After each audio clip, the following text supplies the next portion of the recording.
Antes de comenzar con la conferencia, agradecer en nombre de la Asociación Torres Suiza que esté esta noche aquí y invitaros también a la próxima conferencia que tenemos organizada dentro de este primer ciclo de conferencias Ciudad de Bonito, que será el 28 de septiembre, con el título Cuando Don Benito se despertó republicano, a cargo de Francisco García Gallego, mi editor. El 17 de noviembre, Recuerdos de la Transición de Don Benito, a cargo de Manuel Núñez García, maestro y exconcejal del Ayuntamiento de Don Benito. Y el 22 de diciembre, que será la que cierre este primer ciclo, Los benitenses en el movimiento, siglos XVII y XVIII, a cargo de Julio Carmona Carrato, profesor e investigador. Serán todos aquí en esta Casa de Cultura a las 8:30.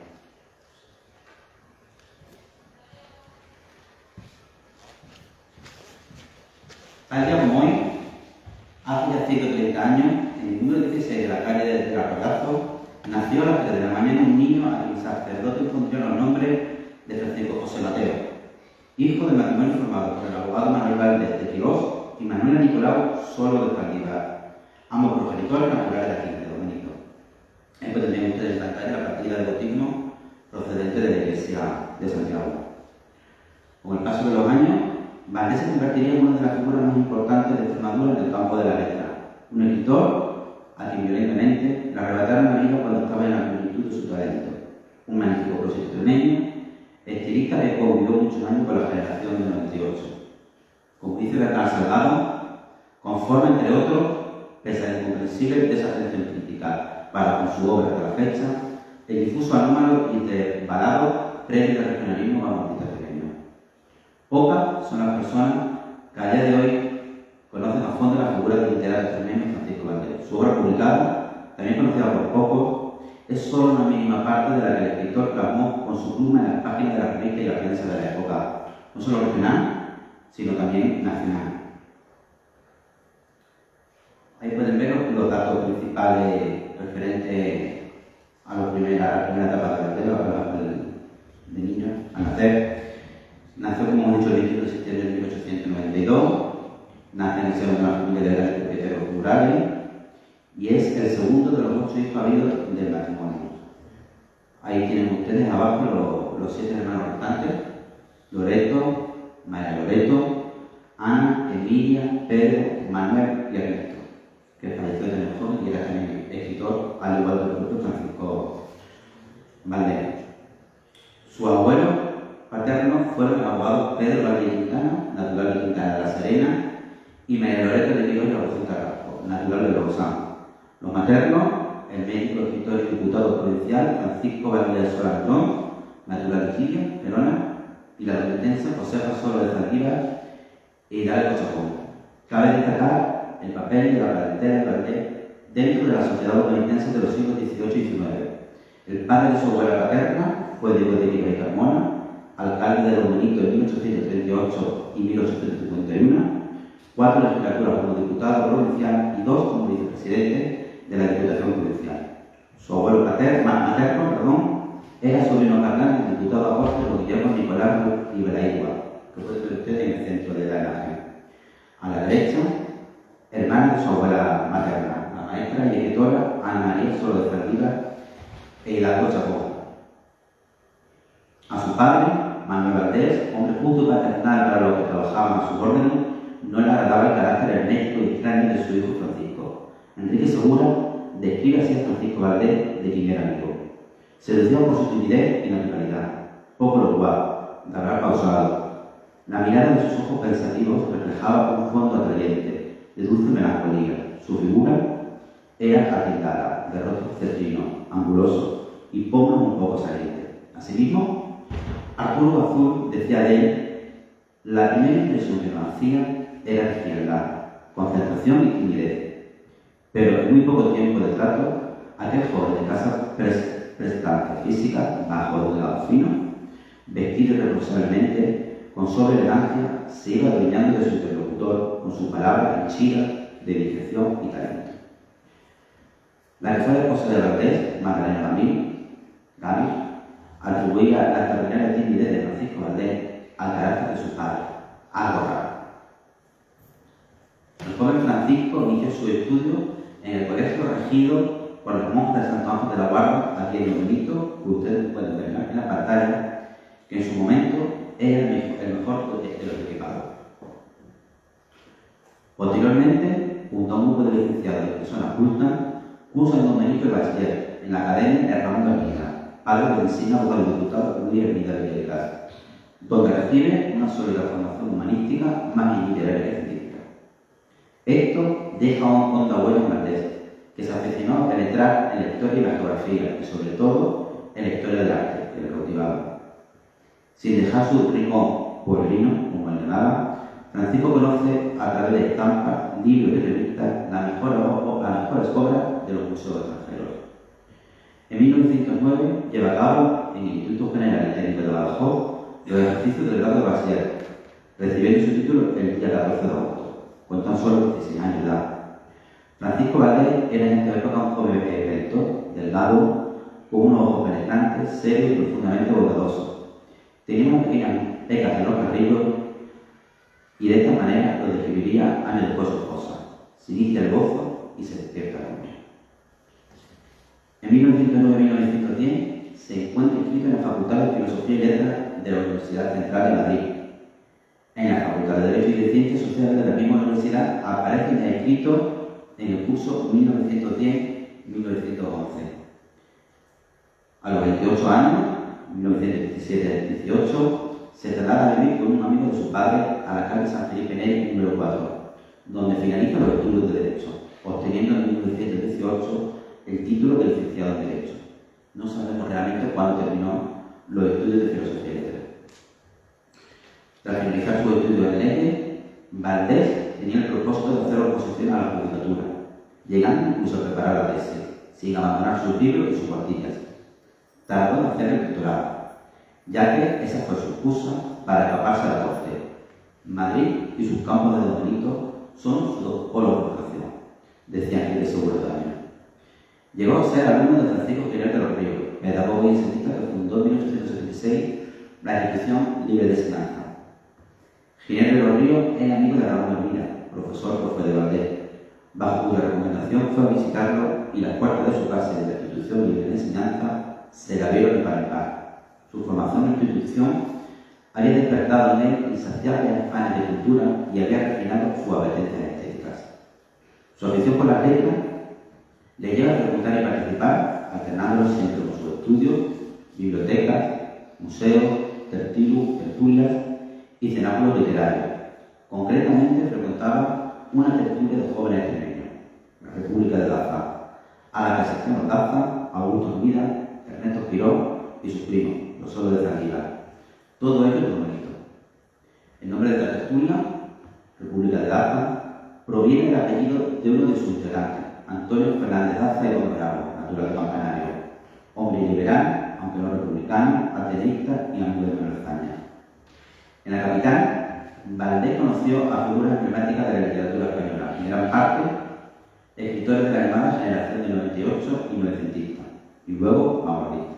En Valdés, para conjugarse entonces perfectamente el artista y el poeta.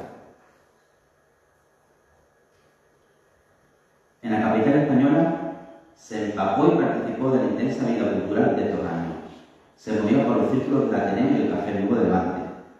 En estos encuentros literarios entablaría relación con los poseídos Miguel Hacienda, Alfonso Reyes y Luis Ruiz Contreras, entre otros. También la visión y el atractivo espiritual del joven Valdés. Ahí en pantalla pueden ver las imágenes de algunos de los amigos que tuvo Valdés en esa época. Demasiado rigor en la niñez y excesiva libertad en la vida de su juventud.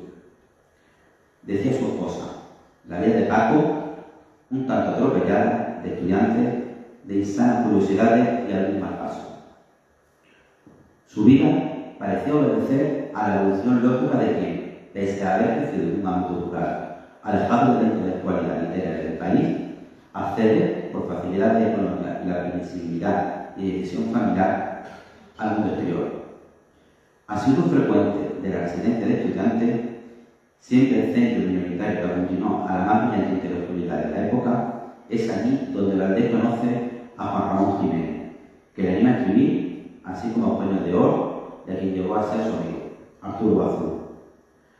De acuerdo con los datos facilitados por su familia, Su hermano Valde Nicolau contaba que Francisco jamás fue alumno o residente de la residencia de estudiantes, sino que simplemente la frecuentaba por los amigos que allí residían.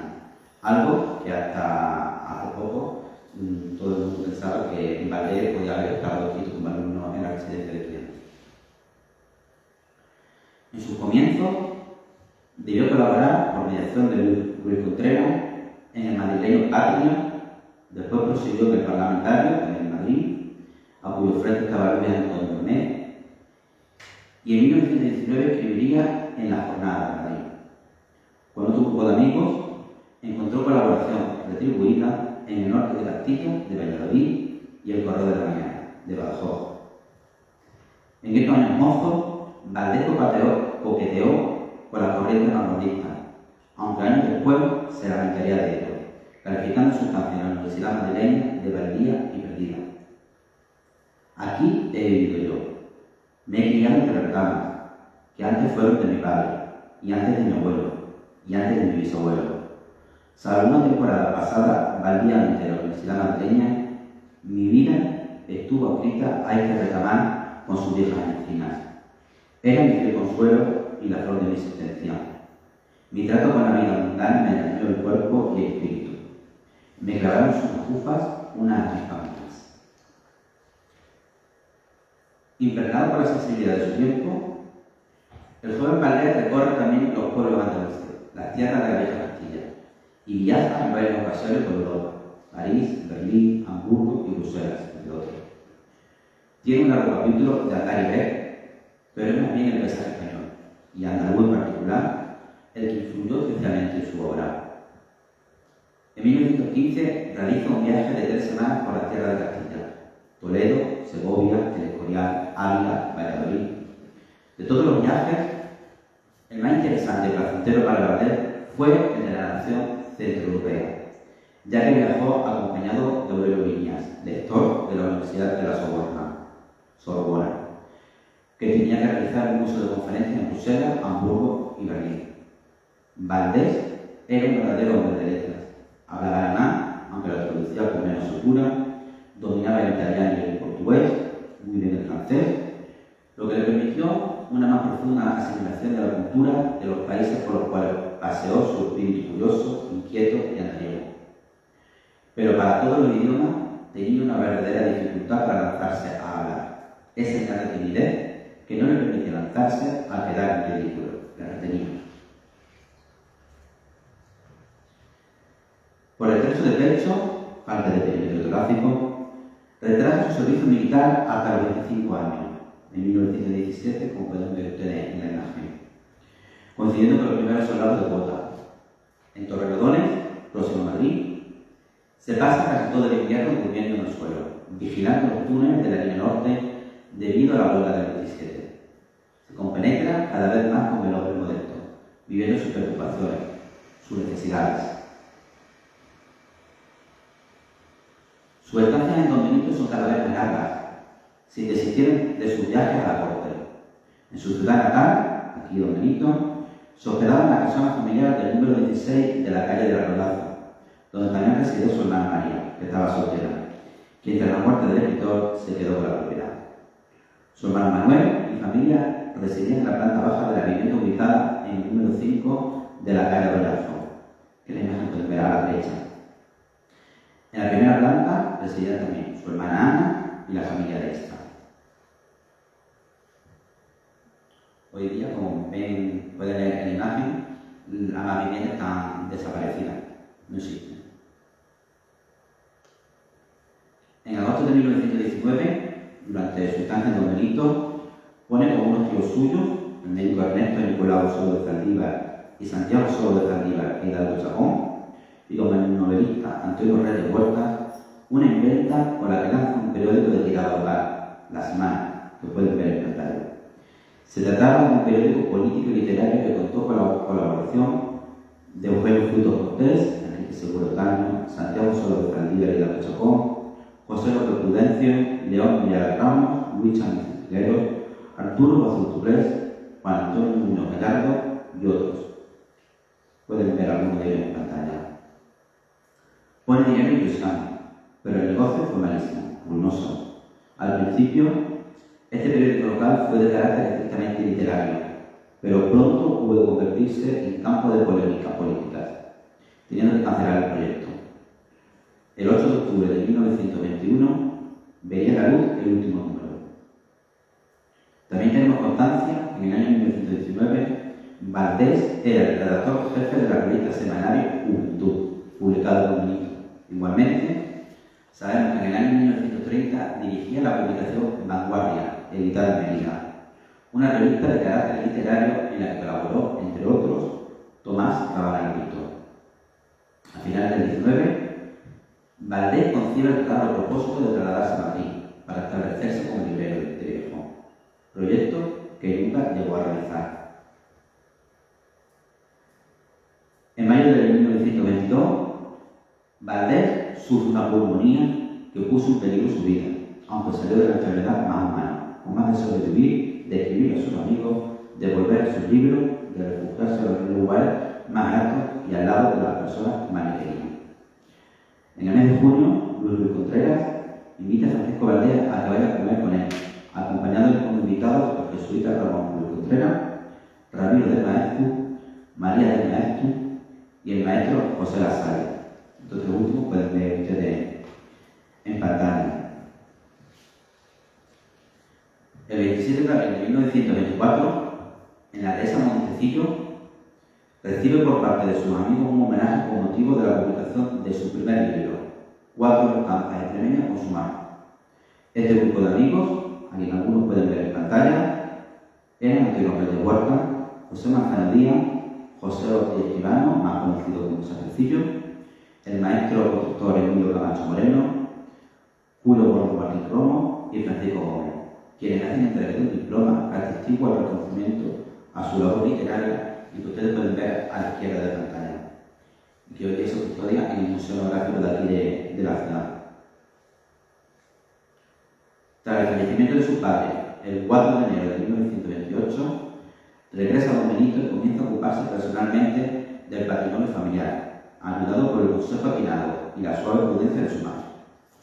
La compenetración entre madre e hijo era cada vez más profunda. Se instala en la vieja y amplia casona de su abuelo Pedro Valdés y Don Benito, en la calle Abreu de 2016, poniendo capital y entusiasmo. A partir de entonces, paralelamente a sus asuntos literarios, se involucró en la mejora de la vida cultural del pueblo. Su cambio de ambiente geográfico supuso, a pesar de todo, un cierto aislamiento cultural y una ruptura en su experiencia como política y viajera anterior. Es a su regreso aquí a Extremadura cuando todo el ambiente literario modernista, innovador, toda la esfera estética y el mundo abierto que representaba la generación del 27, dio paso a una rabiosa melancolía dentro de la tradición temática del regionalismo literario extremeño.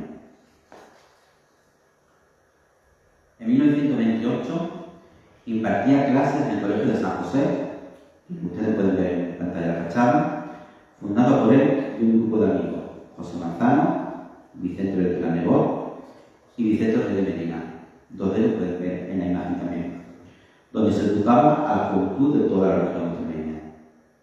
Valdés robaba a sus grandes menesteres profesionales las horas necesarias para prestar su concurso al desenvolvimiento del colegio, en cooperación entusiasta con la voluntad reciamente dispuesta para la difícil batalla de la enseñanza del director del centro. Ahí en pantalla pueden ver 6 imágenes de cómo era el interior de algunas de las salas del Colegio de San José. La clase de historia, la sala de estudio, el comedor, los gabinetes de física y química o el gabinete de historia natural y la sala de visita. Su discípulo y amigo, el también dominense Santiago González Murillo, aquí ven arriba de la imagen, diría al respecto sobre él que se ocupaba de la asignatura de historia y filosofía. Era en su clase comedido y correcto, casi tímido, pero se ganaba enseguida la sumisión de su alumno, que deponían sus travesuras juveniles ante aquel hombre que, sin dar una voz, impresionaba por la serenidad de su inteligencia y la figura de su trato. Si alguno, después de la convivencia de colegial, quería prolongar su comunicación con él, aportaba la distancia que impone el respeto con sencillez física. Sentía avidez de afecto hondo y sincero y se entregaba sin reserva cuando se sentía comprendido. Su amistad con el médico y humanista Celestino de Mateos, médico de Italia, le hace mucho bien, le comprende, y es cordial y diario su encuentro. Comentaban lecturas, cotejaban cuartillas, ambos eran confidentes el uno del otro. Es entonces cuando Valdés va perdiendo su afición por la enseñanza, absorbiendo cada vez más los asuntos del campo. Con respecto a su inclinación ideológica, el propio Valdés dijo: me tenía por un espíritu abierto, por un hombre liberal y tolerante. Ahí están mis libros, mis ensayos, como la expresión de mi pensamiento. Durante sus primeros años en Madrid, Valdés se había mostrado partidario de las ideas socialistas. En alguna ocasión hizo referencia a las ilusiones y esperanzas de la juventud en cuanto a un mundo mejor de la mano del socialismo. Ocupó en varias ocasiones el cargo de teniente de alcalde y concejal de aquí del Ayuntamiento de Don Benito. De 1920 a 1930, con Antonio Gómez Sánchez, PP en Cantabria, del 23 al 27, con Pedro Álvarez y García Borgallo, del 27 al 30, con Enrique Granda, Calderón de Robles, del 30 al 31, con Ricardo Esteban Jiménez, y del 16 al 24 de abril de 1931, con el republicano Emilio Sánchez Valadez. Pese a ser miembro de una familia de grandes propietarios, Valdés iba libre de atadura política, con una sensibilidad especial hacia las clases populares, los labradores. Veló como representante de sus convecinos por los intereses de estos, incidiendo en el compromiso con los más desfavorecidos, pese a su clara condición privilegiada, apelando a esas instituciones socialistas de juventud. Confesaría Valdés que, sin sentir la política, me enrolaron a lejano en la turbia administración local. Pronto me sentí desaliento y asco. Con ellos, deseo de independencia y reforzamiento de mis aficiones literarias, escepticismo, indiferencia religiosa. A lo largo de su etapa política, fue compañero de reconocidos humanitenses de muy distintas ideologías. Algunos de ellos podrán ver en pantalla en el imagen, como Gabriel Gabriel, José María Estrada, José Ángel Bolegán, Vicente Beltrán Pérez Bravo, Luis Idoso Galván, Félix González Caballero, Francisco Santamaría, Antonio Vallejo, Manuel Olvén Centonado o Vicente Sandiego, entre muchos otros. Llega la Segunda República y las inquietudes en el campo se dejan sentir. La propaganda, los asentamientos, los yuteros. Decían que quiso Budapest así. Ya en la proximidad de la hecatombe española, en plena república, aquellos movimientos sindicales, separatistas y anárquicos salpican de lodo y enturbian las charcas del lago extremeño. Como propietario rural, Valdés piensa en proyectos que puedan mejorar la calidad de vida y trabajo de la clase humilde. Así, en una noticia de febrero de 1928, se menciona la idoneidad de algunas tierras y el interés de sus propietarios, entre ellos Francisco Valdés, para crear plantaciones cerealícolas y servir así de fuente de trabajo y riqueza para los campesinos. Pero también, como propietario, sufrió la ocupación de sus tierras en medio de las revueltas campesinas que tuvieron lugar a comienzos de los años 30 del siglo XX. El clima de revuelta y descontento condujo a la ocupación de las tierras de Francisco Valdés. Estos acontecimientos incidieron en su progresiva radicalización política. Durante la Segunda República Española se puso en contra del gobierno, manifestando una radicalización política de internacional con medio violento. Hasta los años 30, Valdés se sentía adscrito a las ideas progresistas, pero, influido por su procedencia y por su vivencia en Don Benito con las llegadas de la Segunda República, sobre todo desde la ocupación de su finca de Magacela en 1933, su personalidad comienza a orientarse a ideas más conservadoras y críticas con las políticas del gobierno republicano. El 10 de abril de 1931, Francisco Valdés firma, junto a otros propietarios y ganaderos extremeños, un escrito dirigido al gobierno en el cual solicitaban la realización inmediata de obras hidráulicas, la aprobación del contrato de arrendamiento redactado por la Federación de Sindicatos de Fincas Rústicas de Jozo, que desaparecieran los alojamientos, se modificasen las tasas del trigo prevaleciera el principio de autoridad. Francisco Valdés, que años antes había defendido ideas y propuestas en favor del desarrollo del campo y la protección de sus trabajadores, se muestra hostil contra esto, y especialmente contra los gobernantes, instigadores, a su juicio, de los atropellos a sus propiedades y a las de otros vecinos. La evolución ideológica de Valdés se confirma a partir de las invasiones de su finca de Nueva, como ya he dicho antes, en los meses de implantación y desarrollo de la nueva ley de reforma agraria. Todos estos temas le dan motivo para escribir artículos comprometidos en el diario Hoy, El Sol y ABC, involucrándose así en la confrontación. Poco antes del estallido de la guerra civil, Valdés perteneció y apoyó económicamente a la falange local, un grupo de muchachos que se enfrentaban constantemente con la Casa del Pueblo de Don Benito, perfectamente organizada y uno de los más antiguos cenáculos del socialismo. Valdés participaría de las ideas militares de la falange, preocupado, entre otras cuestiones, por el desarrollo del campo. En el verano de 1932, Valdés, ya un tanto maduro, conoce a la madrileña Magdalena Gámez Prieto. Brotan de su pluma cartas maravillosas y lentamente la amistad se transforma en amor. Tenía cariño de corazón. Enrique Segura nos cuenta: vuelve al espíritu de Valdés la esperanza y confianza en la vida, en el amor. Nos lo dice, satisfecho, a sus amigos más íntimos: tengo novio y voy a casarme. Como si el tiempo le apretase para dejar sucesión que continúe el rango de dignidad y de decoro de sus antepasados. En la penúltima carta de Valdés a Contreras, fechada en el 16 de octubre de 1932, le cuenta que no ha podido ir a Ampurdán a relamerse con los higos y las manzanas de su huerta, pero le ofrece ir a verle a Madrid, porque aquí hay una mujer que me tiene prendido el corazón, a la vejez de Flores. Según Celestino Vega, amigo del propio Valdés, dijo que Magdalena fue digna de él por su bondad, su cultura y su figura espiritual. En imagen a la izquierda pueden ver a una joven Magdalena Gámez.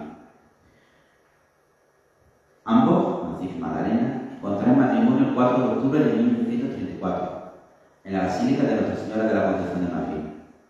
En lo que respecta al matrimonio civil, fueron los testigos del enlace Eduardo Gámez Prieto y Ernesto Valdés Nicolau, hermanos de la novia y novio, respectivamente. En otoño de 1934, realiza un maravilloso viaje de novio por islas tropicales, sedantes de luchas y competencias, y la promesa del hijo le colma de ilusión. Según Enrique Segura, Paco Valdés tiene ya 43 años. Pasa temporadas en el campo, en la finca de los padres de Magdalena, cuidando y soñando como hijo. Frecuentes viajes a Madrid, más literatura, más libros, más crónica. Por último, la revolución. En 1935, teniendo ya Francisco Valdés 43 años, nace el que será su único hijo, Manuel Luis Valdés Gámez. Le nació un varón chiquito, despabilado, con una melena atroces. Como puede suponer, esto contenta más a la edad en la que yo lo he recibido, le decía Valdés a su amigo Manuel Hidalgo.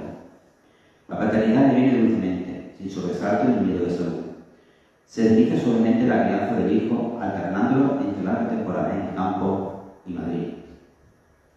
Si el nacimiento de su hijo, en 1935, logró atenuar su decaimiento, lo que más le estimuló fue su compromiso ideológico en los principios de la guerra. En el invierno de 1935 y primavera de 1936, el matrimonio viaja con frecuencia a Madrid, viviendo Valdés intensamente la efervescencia política de las elecciones de Gil Robles. En Madrid, sufre el latigazo de la muerte de una figura mirada, el diputado José Pablo Sotelo, asistiendo junto a su esposa el 14 de julio de 1936 a la misa del mismo. Fue la última misa juntos de matrimonio. La mañana del 15 de julio de 1936 sale desde Madrid, donde llevaba desde el mes de junio hasta aquí, hacia Don Benito. Magdalena y Manuel, esposa e hijo, salen en coche para Andalucía el día 17 de julio, concretamente para Punta cuya vuelva de veraneo. Durante estos días de estancia en Madrid, Valdés entra y sale mucho de casa, ayudando además económicamente a parientes y amigos que residían en la capital española deportados por los franquistas. Francisco Valdés fue detenido por unos milicianos republicanos en su domicilio de Don Benito, en la calle Calvo Sotelo, número 22, actualmente Arroyazo, el día 15 de agosto de 1936, siendo conducido a la cárcel. En la madrugada del 4 de septiembre de 1936 fue bombardeado el Comité de Aprovisionamiento y Cárcel, situado en la Plaza de España, donde estaba la Galería Preciado, lo pueden ver ahí en pantalla, donde marca la flecha. Destruyéndose el edificio y falleciendo a algunas personas que se encontraban dentro, pero Valdés se salvaría, aunque no por mucho tiempo. Es sacado de la cárcel junto con José Giloro, entonces párroco de la Iglesia de Santiago, y el abogado José Sanz del Campo, siendo los tres fusilados ante las calles del cementerio municipal, donde fue encontrado su cuerpo. Llovía, como si la naturaleza manifestara con lágrimas de pureza sus sentimientos al ver truncharse la vida de un ser bueno ideal, relató Magdalena Gana.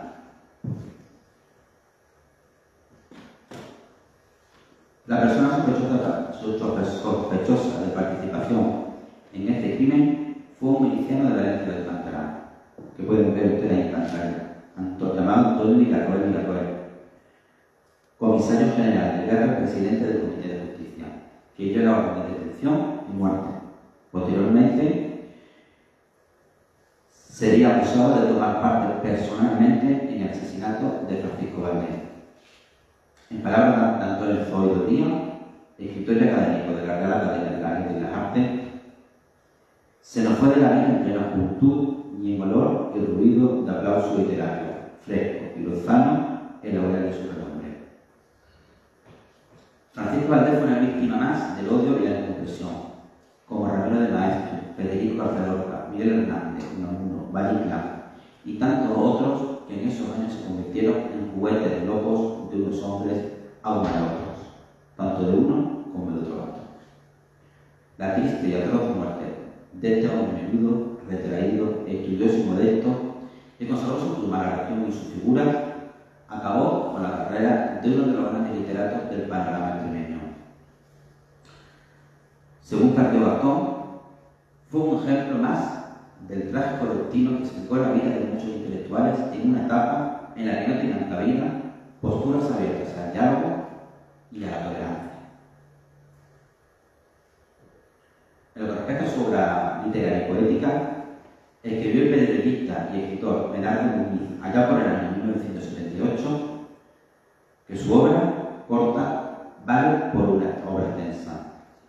Un solo libro ha dado alguna vez a su autor fama de gran escritor, así como también que Valdés es un gran escritor al despecho de su breve producción. Medardo Muñiz, que calificaba a Francisco Valdés como un escritor finamente intelectual, no se equivocaba en lo intelectual, pero sí se equivocó en lo de breve producción.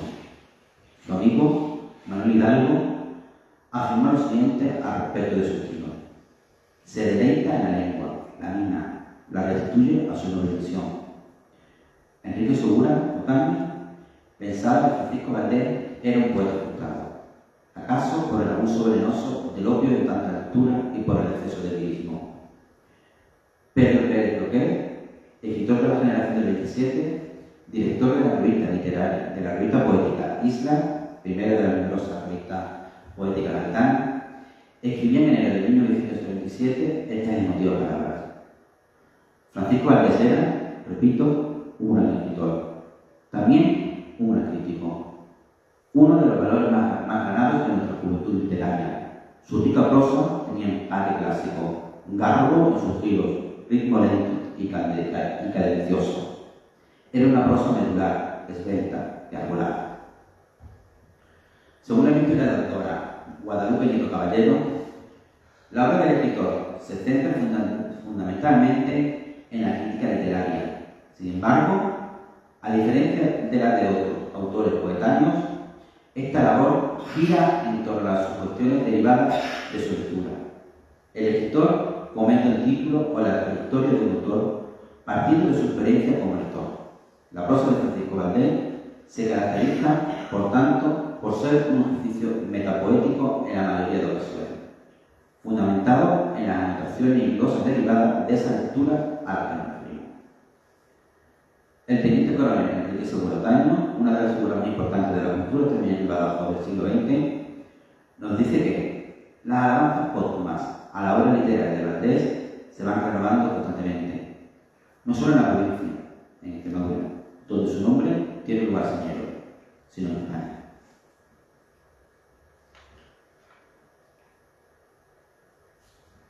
La colección de libros para los amigos fue el proyecto editorial más importante del escritor José María de Cosío y Martínez Fortún, miembro de la RAE, la Real Academia Española.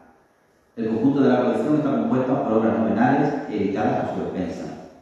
Entre estas obras, Cosío editó Las 4 estampas extremeñas con su marco, de Francisco Valdés, el primero de sus libros, que vio la luz en 1924, aunque solo tuvo una edición numerada nominal de 200 ejemplares, impreso en Valladolid. Formaban parte de estas 4 estampas Ana la Campanera, La Sequía, Jayán, Llamero y Brujería.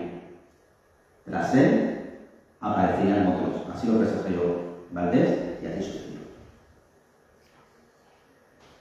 Su segundo trabajo vio la luz en 1932 de la mano de la prestigiosa editorial Espasa Calpe, llevando por título 8 estampas extremeñas con su marco, editado en Madrid, al igual que el anterior, fue una edición numerada nominal, en esta vez de 1000 ejemplares. A las 4 estampas ya publicadas en 1924, Valdés sumaría otras 4 más, formando así su segundo trabajo con un total de 8. Ana la Campanera, La Sequía, Jayán y Llamero, Brujería, Las famosas Carretanas, La Sombra de Cortés, Una vida humilde y La Serrana de la Vega. Posteriormente, las 8 estampas serían reeditadas en 3 ocasiones, en 1953, 1998 y 2013. La primera formó parte de la Biblioteca de Autores Extremeña, con prólogo de Enrique Segura. La segunda, de 1998, con introducción y nota de Manuel Simón Viola y José Luis Bernal, en este caso editado por el Departamento de Publicaciones de la Diputación de Badajoz. Y el tercero, en este momento, en 2013, igualmente con introducción y notas de Manuel Simón Viola y José Luis Bernal, editado en esta ocasión por la editora regional de Extremadura en Mérida. Este sería su tercer trabajo, Resonancias. Fruto de la lectura constante y obsesiva, nace en este año, el 2023, publicado por la editorial Espasa Calpe en Madrid, su cuarto trabajo, titulado, al siguiente. En el 32, este trabajo, el tercero, que llevó por título Resonancia, 1925-28, publicado en Madrid por Espasa Calpe. Consta de 10 resonancias, que llevan por título El Gato de las Palmas, Imperia, País Casado, Homenaje a Cervantes, La leyenda maravillosa de San Onofre, Aurea y Leoquitas, En el libro de la vida, Bormann y Pedro, Comparecencia y Un queso de mora. Su cuarto trabajo, fruto de la constante lectura y obsesiva, en el 33, como decía, publicaba en la editorial Espasa Calpe este trabajo, Letras, Notas del lector. Este sería el último libro que Francisco Valdés publicaría en vida, aunque sí es cierto que después se han llegado a publicar más trabajos. En el 1993, dentro ahí en el centro de homenaje más pequeñito, se hace una nueva edición de este trabajo, con introducción y notas de José Luis Bernal, editado por la editora regional de Extremadura. En 1980, ya póstumo, la viuda de Valdés, Magdalena Gami, y el hijo de ambos, Manuel Luis Valdés Gami, editarían en Madrid un trabajo póstumo de Francisco Valdés con el título que ven en pantalla, Vidas y letras, páginas electas. El libro, que cuenta con un prólogo de Manuel Hidalgo, ofrecía una muestra representativa de cuanto Valdés fue dejando en publicaciones periódicas de la época. Le siguió a este trabajo un poemario, cuya fecha de edición no sabemos, que fue una recuperación de poemas de una edición de Magdalena Gami y Manuel Chenijo. De este librito, de este poemario, se editaron 200 ejemplares. El libro inicia con una carta de Magdalena a Francisco Valdés y la respuesta de este a su esposa, fechada en el 23. Prosigue un poema del médico y humanista Celestino Vegas, de su libro El juguete caído, dedicado a Francisco Valdés. Y finalmente, este libro, este poemario, se divide en dos partes. La primera parte, titulada Poemas de Amor, y una segunda parte, titulada Momentos. En 1997, editado en Madrid como una publicación íntima conmemorativa con ocasión de la inauguración de esta Casa de Cultura, veía a la luz su séptimo libro, póstumo, como ya decimos, titulado Cartas de Amor de Francisco Valdés a Magdalena Gami, 1932-34, una edición de su hijo, Manuel Valdés Gami, con prólogo de Manuel Hidalgo. En estas cartas, a lo largo de las introspecciones, Valdés aparece como un personaje melancólico y deprimido. Con apenas 40 años concluía: un hombre con el alma vieja no puede ir a parte ninguna. Y yo la tengo. Me la siento vieja, cansada, hasta podrida. Aparece a sí mismo como un perfeccionista, exigente consigo mismo, aunque indulgente con los demás. Este séptimo libro, póstumo, como hemos dicho, consta de un total de 50 cartas de Valdés dirigidas todas a su esposa Magdalena, fechadas en 32 y 36 y firmadas en Madrid, Ejido del Monte y Don Benito. En 2016 veía a la luz el octavo trabajo póstumo de Valdés y hasta el momento último, que llevó por título Al margen de los libros 1921-1924, una edición que yo mismo realicé con prólogo de Manuel Casado Velarde, catedrático de Lengua Española y miembro de la Real Academia Española. Este trabajo, que ustedes ven en pantalla, cuenta con un total de 40 artículos inéditos hasta ese momento de su publicación para los lectores, que fueron publicados en la prensa regional de la época entre los años 1921 y 24, como indica el título. Además, aquí tienen ustedes una lista de periódicos donde Francisco Valdés publicó, prensa y revista, que no voy a leer por extenso leer, pero como pueden apreciar en la imagen, son periódicos de toda España: Madrid, Sevilla, Ciudad Real, Valladolid, Córdoba, Don Benito, Badajoz, Salamanca, Soria, San Filipe de la Serena. Francisco Valdés, como ven ustedes, escribía en muchísimos periódicos, de los cuales, como comentaré después, se han recuperado el trabajo. Además, en el momento de su fallecimiento, de su asesinato, Francisco Valdés tenía en preparación 4 trabajos: Los caminos interiores, Panorama, Carolina Coronado, la poetisa romántica, estos dos tienen preparación, y como proyecto tenía Gabriel Miró, Notas para un ensayo, y una historia novelada del clavero Alonso de Monroy. Ahí pueden ver también ustedes en pantalla, en el periódico La Libertad de abril del 33, donde sale una pequeña noticia, una pequeña nota que anunciaba esto que les cuento. Además, existen 2 cuadernos de prosa aforística escrita por Valdés. Según la investigadora Guadalupe Nieto, llevan por título Caracteres de un espíritu no prevenido, fechados en 1925 y 1929. La síntesis poco pulida de la mayoría de los textos deja entrever cierta provisionalidad o estado embrionario. Estos cuadernos coinciden en el tiempo con el libro valenciano titulado Resonancias.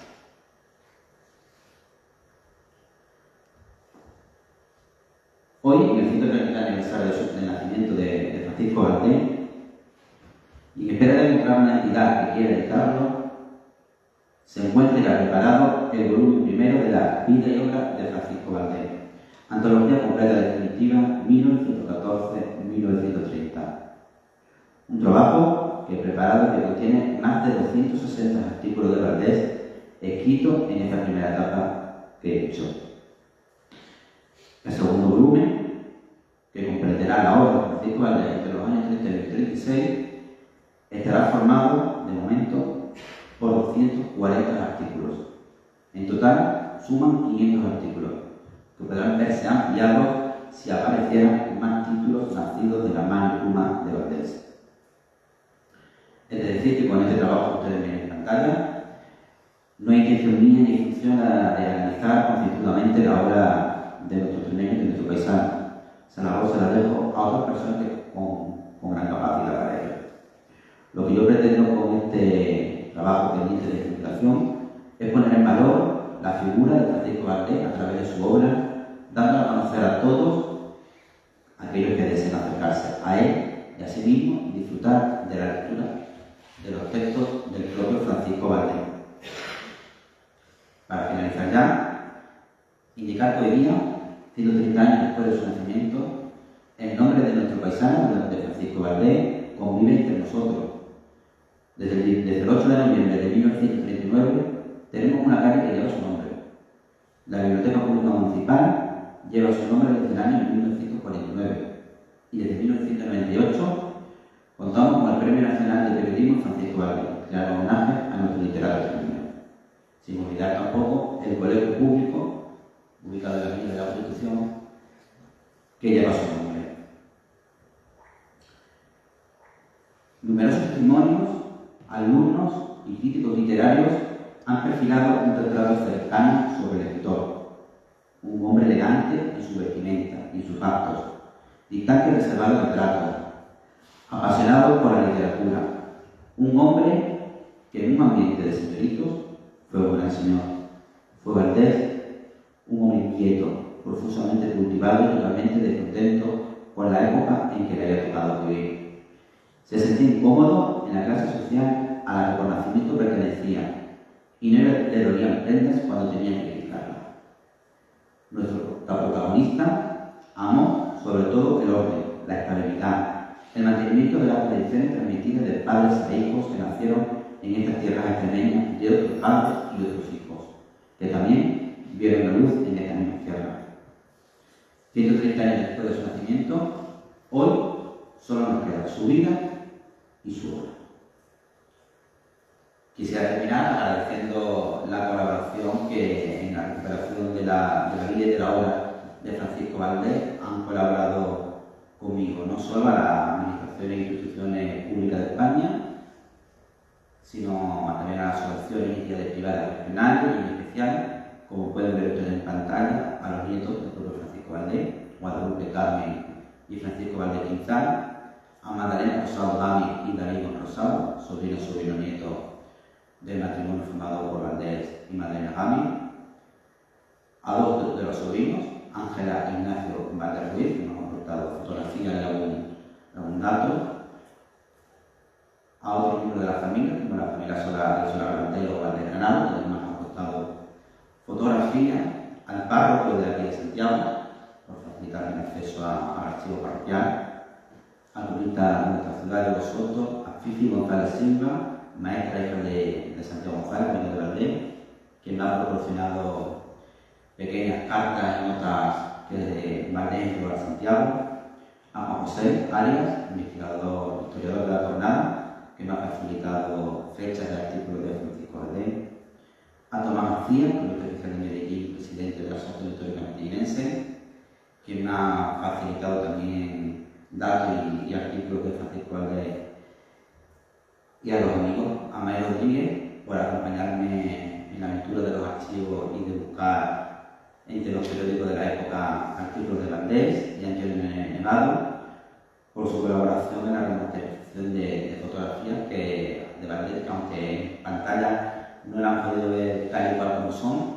hoy mismo ha publicado, hoy o ayer, ha publicado él, Giovanni, alguna de esas fotografías en el estado en que nos ha quedado para mejor visualización.